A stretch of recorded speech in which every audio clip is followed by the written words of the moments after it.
Welcome. It's been quite a while since my last vlog, so I really wanted to, just let you guys know what has happened because last time I told you that I started studying at the University of Hamburg, my master's in physics, and a lot has changed. I dropped out a few months ago, so I decided to make this video to let you guys know what my experience was, why I dropped out, and what I am up to now. So let's get to it.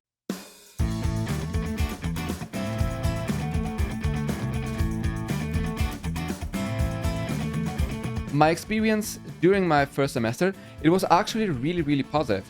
Of course, I was studying online, so a few things were a bit awkward.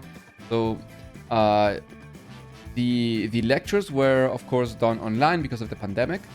And since I was not living in Germany at the time, I was living in Chile, there was a huge time gap. I mean, it was 6 hours difference, and it is 6 hours later in Germany than in Chile. So that meant that classes that began at 8 a.m. started at 2 a.m. for me. So that was incredibly annoying. And I ended up having to drop a few classes to make sure that I would only have classes that recorded their lectures. And there was one in particular that was really troubling because the teachers didn't record the lectures.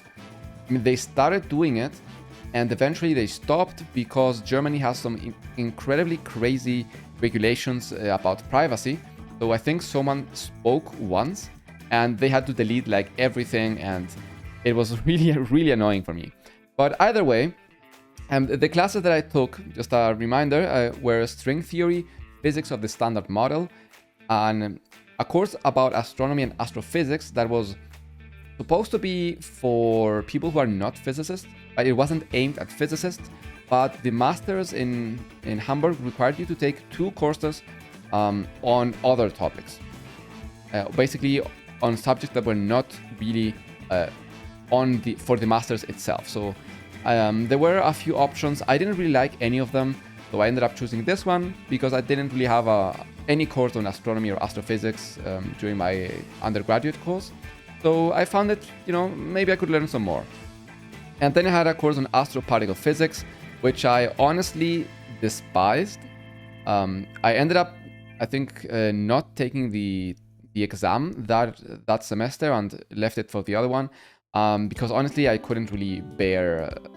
I didn't like the way it was taught. Let's just put it like that way. So I ended up studying by myself a lot using the guidebook. Now, string theory was absolutely fantastic. The teacher was incredibly good. Physics of the standard model was quite good.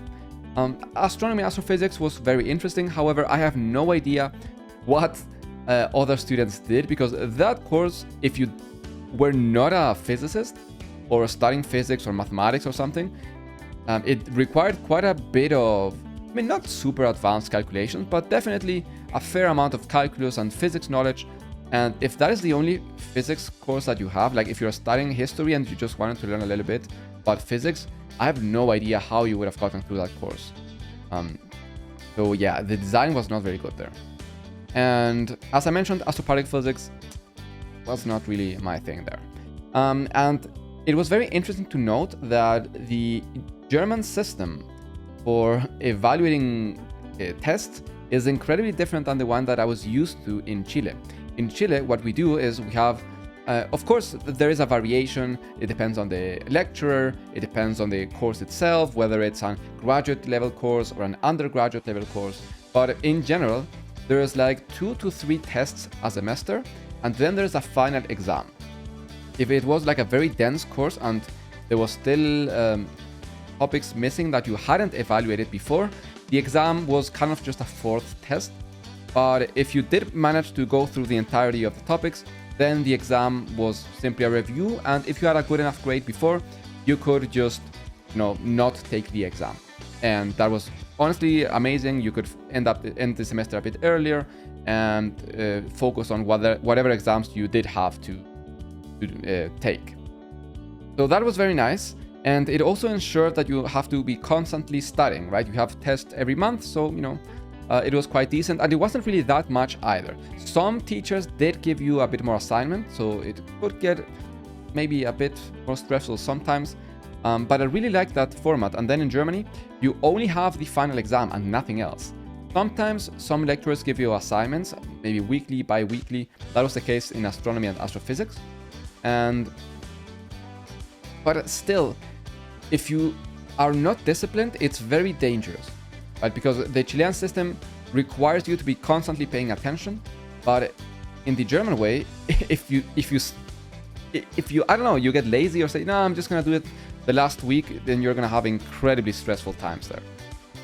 But either way, they are quite different. Honestly, I did very well in the German one, both in string theory, in the exams that I took that were oral, right? Because it was online, so they ended up just taking oral exams. And in string theory, I got like a 1.7 or 3. I know I got like a 1.7 in one of the courses and 1.3 in the other. I don't know if it was physics of the standard model or string theory, but I got pretty good grades. Right? Grades in Germany go from 6 to 1. So 1 is the best, and then you go 1.1, 1.2, 1.3, all the way down to 6. So 1.3 was quite decent. Very good. 1.7 is also good, but a bit less so than 1.3. And it was because oral exams were just easy. Like, being honest, if I had been tested the way I used to be tested in Chile, for example, I would not have gotten such a good grade. Like, because there's a lot more leeway if you're just talking with a professor and he says, well, explain, I don't know, the Polyakov action, and then, I don't know, talk about whatever invariance of this or that, or just show me why, maybe thinking of the physics of the standard model. They made some questions about, where the idea of the Higgs boson came from, and you had to talk about the vacuum fluctuations and whatnot. And that just gave a lot of leeway in general. But it wasn't just like, these are the problems, and you either get them right or not. So definitely different. I think there's merit to both. I really like the fact that it wasn't that strict in Germany. But it did miss a little bit of the way exams are taken. Now in the second semester, I took general relativity, quantum field theory, biophysics, and then I took supersymmetry and supergravity. Now the issue is that I had already taken most of these topics in my undergraduate courses. Because in Chile, the undergraduate studies, they are 9 semesters, so basically 4.5 years long. So that meant I had already taken QFT, I had already taken general relativity, I already took biophysics, and I had already taken basically most courses that I would encounter in my master's. So the only real course that was quite a challenge was supersymmetry and supergravity. And halfway through the semester, I was living in Germany at that point. It was some courses were in Präsenzunterricht. You had to be physically in the university. Some were still online. But I ended up just dropping out by January, so during the last month. And that was because of several reasons. So first of all, as you can see, my topics were focused on theoretical physics. And I had been thinking a lot about which direction I want to go to. If I want to go into academia, maybe try to go towards industry or something. But I have been realizing more and more that what I really love is teaching physics. And I want to go into the area of science communication, which is also why I've been creating all these channels where I like to talk about physics, whether it's to teach it in like university levels like here, or in my other channels or my Twitch stream, where we talk about science and news and politics and all sorts of things. And I also realized that after this year, the entire year of the Masters in Physics, which was kind of theoretical physics, even though in Hamburg you don't really have that distinction, you just take courses overall. But I did kind of take courses more skewed in that direction. I felt like I learned a lot that I could use to write my books that I want to write and I'm working on right now. So I was really happy with what I had learned, but I wanted to go in a different direction. So I ended up going back to Chile, and I went into a master's in medical physics, which is where I had actually done my bachelor's thesis with those teachers that worked in that program. And a big reason as well was definitely monetary. So by studying here in Chile, I got a very nice, what do you call it, stipendium, beca, what do you say? Basically, I only have to pay a small fraction, so I pay like, I don't know, $40 a month for studying, and in Germany I had to pay like over almost 1,000 euros a month.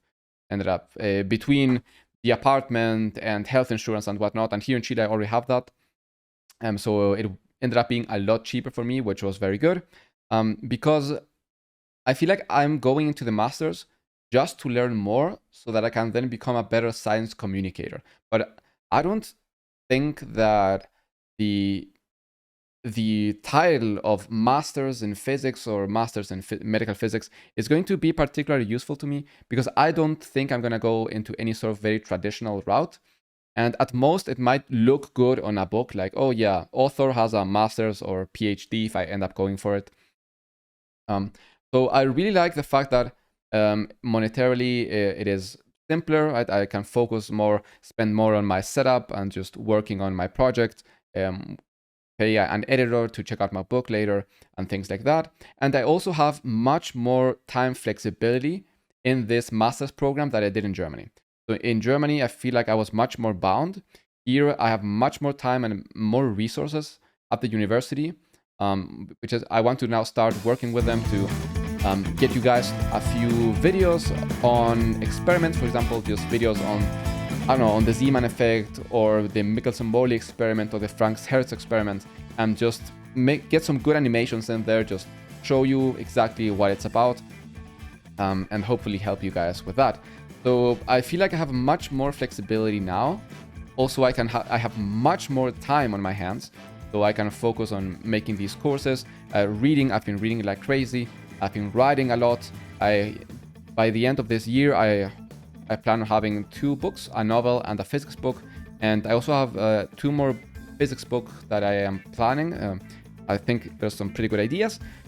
So yeah, there's a lot going on, and that's the direction that I want to go to. So expect much more content here. I want to make a playlist on, once I finish quantum mechanics 2, I want to go into electromagnetic theory, classical mechanics, then like Lagrangian formulation of classical mechanics and Hamiltonian, right? Going to the theoretical part.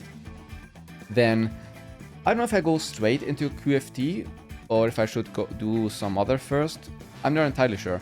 It will also depend on what you guys want. Maybe if there's a lot of interest for a particular topic, I can just go in that direction. But as I mentioned, there's going to be a lot coming. Hopefully, I'm going to start doing many more experiments as well.